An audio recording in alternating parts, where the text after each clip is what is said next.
Well, the cupboards are painted and they turned out pretty good. We just need to put the doors on this cabinet, and then the doors, both doors on this, and then these will get special hinges so that they can open. So this is the bar area where the larger cabinet will go. We've got an electrical access back here. This is the it's conduit coming out of the wall here into an outlet. This is going to get all changed. What they had done was just plugged in one of these makeshift cords here with some 12 gauge wire that ran through the C channel. And this actually goes around to another outlet here and then up to the TV. Now I'm going to leave this outlet and the C channel, but I'm just going to take it from here and just run the wire. The wire will just run behind the cabinet. And then I've got some boxes I put in here. So above the countertop, you'll have 2 outlets there, and then 1 down here for the refrigerator to plug into. So that's just for that. I also need to take out all this old plumbing. These valves leak, so we're gonna cut those out, and I'm gonna redo the plumbing. We're gonna run that down to this area, so it'll come in the back of the cabinet. Although, as you saw in another video, this was the old drain. It goes into cast iron pipe, and that is all rusted, so I have to actually cap that off and find another way to run a drain.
this is what we have so far. They're not in their final positions, but we have the Tilsa refrigerator. Everything that's in here, the size of everything was actually built around this, the height and the depth and everything of the cabinets. And this is a wine cooler, actually. We mainly use this for drinks down here. It's kind of just our refrigerator down here. But this has been working really well down here. And I think the cabinets turned out pretty nice. We've got a little bit of work to do. They're not set at the right heights, and I need to level things out and shim them up a little bit because this floor isn't quite even. And so we've got a little work to do with that. And I still have work to do with the plumbing. We've got the plumbing that needs to be fixed here, so I need to hard pipe that all the way back and then into the cabinet area. And I need to figure out the drain. So that's going to be another thing. And then after the countertop is done, I'm going to build a custom countertop to this, and we'll need to put a backsplash on the back so stuff doesn't fall down there. But we have, for now at least, we have power all set up and in place. This is all 20 amp circuits. And then we'll have to take these all off when I put the backsplash on and put them back in. But for now, they're in there. And the cabinets themselves, I think, turned out pretty good. I really like this hardware. So these are all Amazon purchases. They're little brass handles. They turned out really well. And I really like the hinges that I ended up with a lot better than those Euro style ones that I started to to mess with. The Euro style ones, you have to actually drill out that hole with a Forstner bit so they fit into it.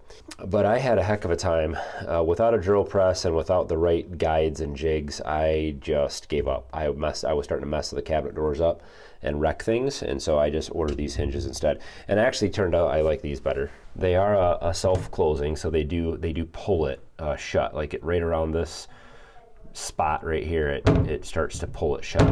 So I may put some like little felt spots on here or something so they don't bang, but it's not that big of a deal. All the handles and all the cabinet doors, everything turned out pretty good. I really like this enamel paint. It's nice and it's kind of durable. I probably could have put a third coat on. So the drawer slides, they're a little bit tight. I don't know if I just don't have them adjusted properly, or if it's just the kind of slide, or if they're gonna wear in a little bit, but they are self-closing, but you gotta really get them to this point and kind of push them a little bit. This one's a little bit better, but you have to give them a little push at the end. See, if you just shut it, they won't pull in on their own. But it's not that big of a deal. So this shelf in here, I wanted to use the space. A lot of times you'll just get dummies on the top, but I really wanted to utilize this space as best possible. So we have these interesting hinges in here that will pull this open, and I had to put some shims in here, so I'll come back and paint this up, or maybe I'll just leave it. But these fit our popcorn jars just perfectly in there, and so both of these will open, and so those can be used. These unfortunately will not have handles on them because of how tight this is. I didn't design a lot of extra space in here.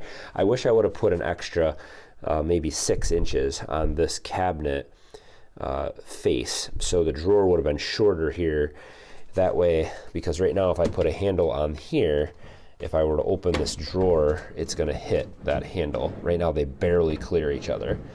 But overall, for my first cabinets that I've ever built, they turned out pretty good. Lots more to come with the Game Bar renovation. It's a renovation that has been going on a lot longer than I thought it would. I really have to decide how I'm going to run the drain for this yet. I haven't figured out if I'm going to try to shove a PEX pipe through the old rusted out cast iron that's under the floor and somehow reattach it at the other end under the floor somewhere, or bring it up under the floor somewhere. I don't know how I'm going to do that, or if I'm going to run it. There's a pillar behind me right here that's hollow in the center. I'm sure there's a metal pole in there, but there's got to be some void in that pillar. I could run it through the side of that up into the ceiling and then run it somewhere, get it to the far end of the house. And then I'll have to put some kind of pump under that sink in order to drain it. So right now, there's the drain's not functioning under there because of that cast iron's all rotted out, which I showed in another video. Either way, that's quite a project, and so I'm not sure how I'm going to get to that. But I have a countertop to build. That's another big one. So stick around for more updates on the Game Bar renovation. Let me know what you think of the cabinets, and any tips or tricks that you have as somebody who has done this before. I would accept those, of course. Throw that stuff down in the comments. Don't forget thumbs up on today's video, and we'll see you on the next one. As always, guys, thanks for watching. Have a good one.